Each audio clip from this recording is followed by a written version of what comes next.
Hi friends, welcome to Pratap Jit. 15,000 താഴെ ഒരു നല്ല ഫോൺ എടുക്കാൻ തീരുമാനിച്ചു കഴിഞ്ഞാൽ ഏതെടുക്കണം? ആ ഒരു ചോദ്യത്തിനുള്ള ഉത്തരമാണ് നമ്മുടെ ഇന്നത്തെ വീഡിയോ. ഏറ്റവും നല്ല ഫോൺ ഏതാണെന്നുള്ളതല്ല ഞാൻ പറയുന്നത്. എൻ്റെ ഓപ്ഷനിൽ എനിക്ക് ഏറ്റവും നല്ലതായിട്ട് തോന്നിയ ഒന്ന് രണ്ട് ഫോണുകൾ ഏതാണെന്നുള്ളതാണ്. പക്ഷേ നിങ്ങൾക്ക് ഏത് ഫോൺ വേണമെന്നുള്ളത് നിങ്ങളാണ് തീരുമാനിക്കേണ്ടത്. നിങ്ങൾക്ക് നല്ല പെർഫോമൻസ് വേണം, ക്യാമറ ഇച്ചിരി കുഴപ്പമില്ലെങ്കിൽ അതിനനുസരിച്ചുള്ള ഫോൺ നിങ്ങൾ വേണം സെലക്ട് ചെയ്യാൻ. ചില സുഹൃത്തുക്കൾ എന്നോട് ചോദിക്കാറുണ്ട് കമൻറ്റിൽ, ഞാൻ 2-3 ഫോണുകളുടെ പേര് പറയാം, അതിലൊരെണ്ണം ഏതാ നല്ലതെന്ന് പറയും. എനിക്ക് ഏതായാലും കുഴപ്പമില്ല, ഞാൻ നോർമൽ യൂസറാണ്. അപ്പോൾ ഏതെടുത്താലും എനിക്കൊരുപോലെ നല്ല നോർമൽ പെർഫോമൻസ് കിട്ടിയാൽ മതി. പക്ഷേ നിങ്ങളൊരു ഗെയിമർ ആണെങ്കിൽ ഇത്തിരി നല്ല ഗെയിമിംഗ് പെർഫോമൻസ് ഉള്ള ഫോൺ വേണ്ടി വരും. നിങ്ങൾ ക്യാമറ ഇഷ്ടപ്പെടുന്ന ആളാണെങ്കിൽ ഓവർ സാച്ചുറേഷൻ അല്ലെങ്കിൽ ഓവർ എക്സ്പോഷർ ഒന്നും വരാത്ത നല്ലൊരു ക്യാമറ ആയിരിക്കും നിങ്ങൾക്ക് വേണ്ടത്. അപ്പോൾ അത് വേറെ ആവശ്യമായിരിക്കും. അപ്പോൾ നിങ്ങളുടെ ആവശ്യങ്ങൾക്കനുസരിച്ച് നിങ്ങൾ വേണം ചൂസ് ചെയ്യാൻ. പല ഫോണുകൾ ഇവിടെയുണ്ട്, പലതിലും ചെറിയ ചെറിയ വ്യത്യാസങ്ങളൊക്കെ ഉണ്ട്. അപ്പോൾ അതുകൊണ്ട് എനിക്ക് നിങ്ങൾക്ക് വേണ്ടി ഒരെണ്ണം സജസ്റ്റ് ചെയ്യാൻ പറഞ്ഞാൽ എനിക്ക് ബുദ്ധിമുട്ടാണ്. അതുകൊണ്ടാണ് നമ്മൾ കൃത്യമായിട്ട് ഒരു ഫോൺ പറയാത്തത്. പക്ഷേ ഇന്ന് ഈ വീഡിയോയിൽ നമ്മൾ റാങ്ക് ചെയ്യാൻ പോവുകയാണ്. ഇതിൽ ഏറ്റവും നല്ലതായിട്ട് നമുക്ക് തോന്നിയ ഒരു ഓപ്ഷൻ, എൻ്റെ പോയിന്റ് ഓഫ് വ്യൂവിൽ എനിക്ക് നല്ലതായിട്ട് തോന്നിയ ഓപ്ഷനാണ് ഞാനിവിടെ റാങ്ക് ചെയ്യുന്നത്. അതെന്തിനെ ബേസ് ചെയ്തതെന്ന് വെച്ച് കഴിഞ്ഞാൽ ഏറ്റവും നല്ല പെർഫോമൻസ് ഉള്ള ഫോണുകൾ ഈ റേഞ്ചിൽ ഏതാണ്? അങ്ങനെ നോക്കുമ്പോൾ ആദ്യം തന്നെ നമുക്ക് ഈസി ആയിട്ട് ഇതിൽ ഏറ്റവും നല്ല പവറുള്ള പ്രൊസസ്സർ ഏതാണെന്നോ, സ്നാപ്ഡ്രാഗൺ 720Gയും MediaTek G90Tയുമാണ് ഏറ്റവും നല്ല പെർഫോമൻസ് തരുന്ന പ്രൊസസ്സറുകൾ ഈ 15,000 താഴെ ഇപ്പോൾ നിൽക്കുന്നത്. അതിൽ തന്നെ ഏറ്റവും പ്രാമുഖ്യം കൂടുതൽ കൊടുക്കുന്നത്, ഇപ്പോൾ ഏറ്റവും അധികം നല്ല അഭിപ്രായം നേടുന്ന ഒരു ഫോൺ എന്ന് പറയുന്നത് Realme 6 ആണ്. ഈ ഫോണിന്റെ പ്രധാനപ്പെട്ട സ്പെസിഫിക്കേഷൻ, ഒന്നാമത്തെ കാര്യം, ഇത് പ്ലാസ്റ്റിക് ബിൽറ്റ് ആണ്. ഗ്ലാസ് ഡിസൈനോ Gorilla Glass 5 ഒന്നുമില്ല.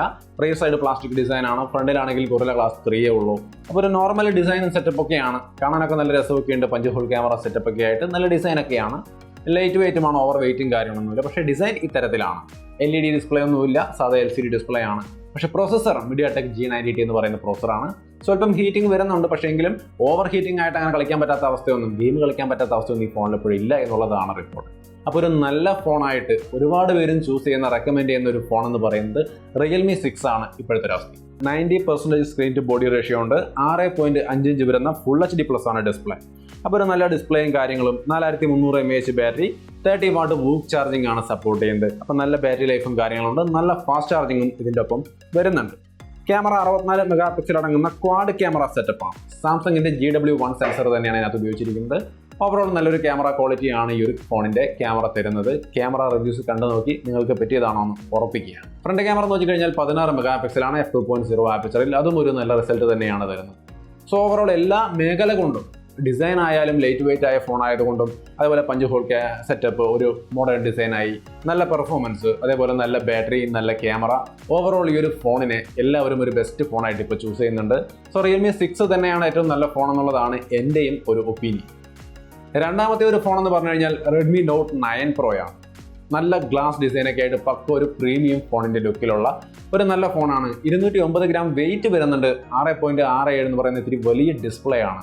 ഫുൾ HD 5 ഹോളും കാര്യങ്ങളൊക്കെ ഇതിനകത്തുണ്ട്. പക്ഷേ ഇച്ചിരി വെയിറ്റ് കൂടുതലാണ്, വലുപ്പം കൂടുതലാണ് ഫോൺ.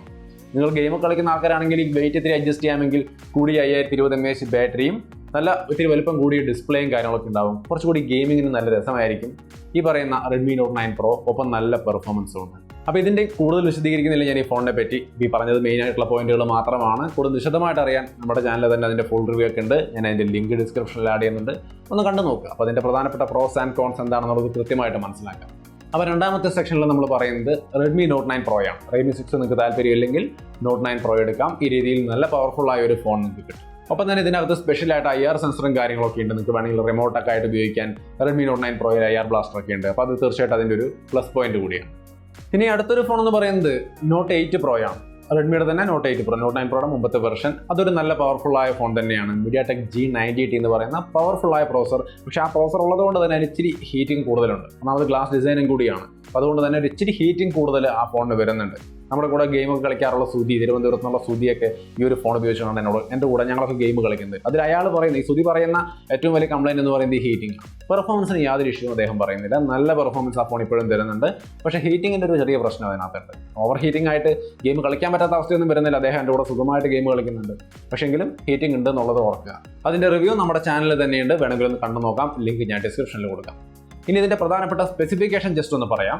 64 മെഗാ പിക്സലിൻ്റെ ക്വാഡ് ക്യാമറ സെറ്റപ്പിലാണ് ഈ ഒരു ഫോൺ വരുന്നത്. 8 മെഗാ പിക്സലിൻ്റെ സെക്കൻഡറി ക്യാമറയും 2 മെഗാ പിക്സലിൻ്റെ മാക്രോ ലെൻസും 2 മെഗാ പിക്സലിൻ്റെ ഡെപ്ത് സെൻസറും അടങ്ങുന്ന ക്വാഡ് ക്യാമറ സെറ്റപ്പാണ് റിയർ സൈഡിൽ.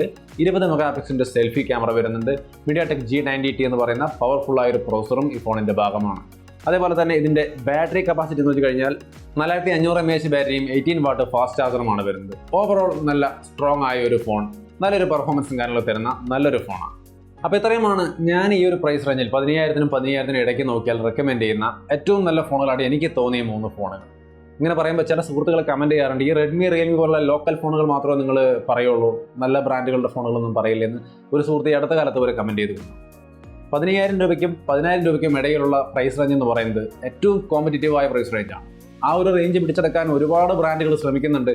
അതിൽ ഇപ്പോഴേക്ക് സക്സസ് ആയി നിൽക്കുന്നത് റെഡ്മിയും റിയൽമിയും തന്നെയാണ്. വിവോ Z1 പ്രോയ്ക്ക് ഇറക്കിക്കൊണ്ട് അതിന് ശ്രമിച്ചിട്ടുണ്ട്, പക്ഷേ അവർ കണ്ടിന്യൂസ് ആയിട്ട് വീണ്ടും അടുത്ത വെർഷനുകളുമായിട്ട് വന്നിട്ടില്ല. പക്ഷേ റിയൽമി റെഡ്മിയുമാണ് ഈ റേഞ്ചിൽ ഏറ്റവും സക്സസ് ആയ ഫോണുകൾ ഇറക്കി ഏറ്റവും നല്ല വാല്യൂ ഫോർ മണി പ്രൊഡക്റ്റുകൾ തന്നുകൊണ്ട് ഇപ്പം നിൽക്കുന്നത്. നമ്മളെ സംബന്ധിച്ച് ബ്രാൻഡ് ഏതെന്നുള്ളതല്ല, ഏറ്റവും നല്ല പ്രൊഡക്റ്റ് ഏറ്റവും നല്ല രീതിയിൽ കിട്ടുക എന്നുള്ളതാണ്. അങ്ങനെ നോക്കിയാൽ ഇവിടെ ഏറ്റവും നല്ല ഓപ്ഷൻ റിയൽമി റെഡ്മി തന്നെയാണ്. എന്നാൽ ഇവ താല്പര്യമില്ലാത്ത ആൾക്കാരുണ്ടെങ്കിൽ നിങ്ങൾക്ക് മോട്ടോയുടെ G8 പ്ലസോ അല്ലെങ്കിൽ എന്താ പറയുക വിവോയുടെ Z1 Pro അതും നല്ലൊരു ഫോൺ തന്നെയാണ്. സാംസങ് M31 M30s അങ്ങനെയുള്ള ഫോണുകളുടെ കുറഞ്ഞ വേരിയൻറ്റുകൾ നോക്കിക്കഴിഞ്ഞാൽ അതെല്ലാം നല്ല പെർഫോമൻസ് തരുന്ന നല്ല ഫോണുകൾ തന്നെയാണ്. പക്ഷേ നമ്മുടെ സുഹൃത്തുക്കൾ പറഞ്ഞിട്ടുള്ളത് ഇത്തരം വീഡിയോസ് ഇടുമ്പോൾ ഏറ്റവും നല്ലത് ഏതാണെന്ന് കൃത്യമായിട്ട് സ്പെസിഫൈ ചെയ്യണമെന്നാണ്. അതുകൊണ്ടാണ് നമ്മൾ ഇന്നത്തെ വീഡിയോ ഇങ്ങനെ ചെയ്തിരിക്കുന്നത്. ഏറ്റവും നല്ല ഓപ്ഷനായിട്ട് തോന്നിയത് എനിക്ക് ഈ 3 ഫോണുകൾ ഈ രീതിയിലാണ്. അതുകൂടാതെ ഈ പറഞ്ഞ നിങ്ങൾക്ക് എടുക്കാം. കഴിവതും ഈ ഇപ്പോൾ ഈ സാംസങ്ങിൻ്റെ M31 SO ഒക്കെ എടുക്കുകയാണെങ്കിൽ പ്രോസസർ Exynos 9611 കുഴപ്പമില്ലാത്ത ഒരു നല്ല പെർഫോമൻസ് തരുന്ന ഒരു പ്രോസറാണ് സാംസങ് ഫോണുകളെ സംബന്ധിച്ച്.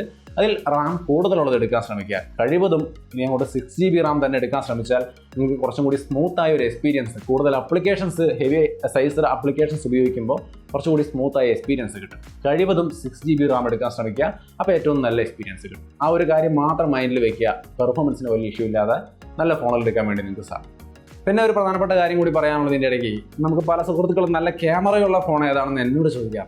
നമ്മൾ ക്യാമറയുടെ ക്വാളിറ്റി എടുക്കുന്ന പ്രൊഡക്റ്റിൻ്റെ ക്യാമറ ക്വാളിറ്റി നിങ്ങൾക്ക് കാണിച്ചു തരുന്നുണ്ട്. അതല്ലാതെ നിങ്ങൾക്ക് ഇഷ്ടപ്പെടുന്ന ക്യാമറ ക്വാളിറ്റി ഏതിലാണെന്ന് ചോദിച്ചു കഴിഞ്ഞാൽ ഞാൻ എങ്ങനെ പറയാം? ഇത് വളരെ ബുദ്ധിമുട്ടാണ്. അതിൻ്റെ കാരണം ഇപ്പോൾ എനിക്കിതിരി സാച്ചുറേഷനൊക്കെ കൂടുതലുള്ള കളർഫുള്ളായിട്ട് കൂടി കളർ ബൂസ്റ്റ് ചെയ്തിട്ടുള്ള ഫോട്ടോസ് എനിക്ക് നല്ല ഇഷ്ടമാണ്.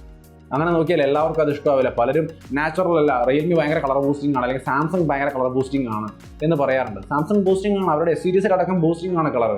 പക്ഷേ എനിക്കത് ഇഷ്ടമാണ്. അപ്പോൾ എനിക്കിഷ്ടമാണെന്ന് കരുതി ഞാനത് നിങ്ങൾക്ക് റെക്കമെൻഡ് ചെയ്താൽ ശരിയാവും? അത് ശരിയാവില്ല. അപ്പോൾ നിങ്ങൾക്ക് താല്പര്യമുള്ളത് ഏതാണെന്നുള്ളത് ക്യാമറ റിവ്യൂ കണ്ടു നോക്കിയിട്ട് ആ കളർ ബൂസ്റ്റിംഗ് ഒക്കെ അതിൻ്റെ ലെവലൊക്കെ നോക്കി നിങ്ങൾക്ക് ഇഷ്ടപ്പെടുന്ന ക്യാമറ നോക്കിയിട്ട് നിങ്ങൾ സെലക്ട് ചെയ്യാം. ഏറ്റവും നല്ല ഓപ്ഷൻസ് നമ്മൾ ഈ പറഞ്ഞ ഫോണുകളാണ്. അപ്പോൾ അതിൽ നിങ്ങൾക്ക് വേണ്ടത് നിങ്ങൾ സെലക്ട് ചെയ്തിട്ട്. അപ്പോൾ 3 ഫോണുകളെ നമ്മൾ റെക്കമെൻഡ് ചെയ്തിട്ടുണ്ട്. നിങ്ങളുടെ അഭിപ്രായങ്ങൾ തീർച്ചയായിട്ടും കമൻറ്റായിട്ട് ഷെയർ ചെയ്യുക. വീഡിയോ ഇഷ്ടപ്പെട്ടാൽ ലൈക്ക് ചെയ്തും ഷെയർ ചെയ്തൊക്കെ നമ്മളെ സപ്പോർട്ട് ചെയ്യും. വീണ്ടും മറ്റൊരു വീഡിയോ ആയിട്ട് കണ്ടുമുട്ടാം.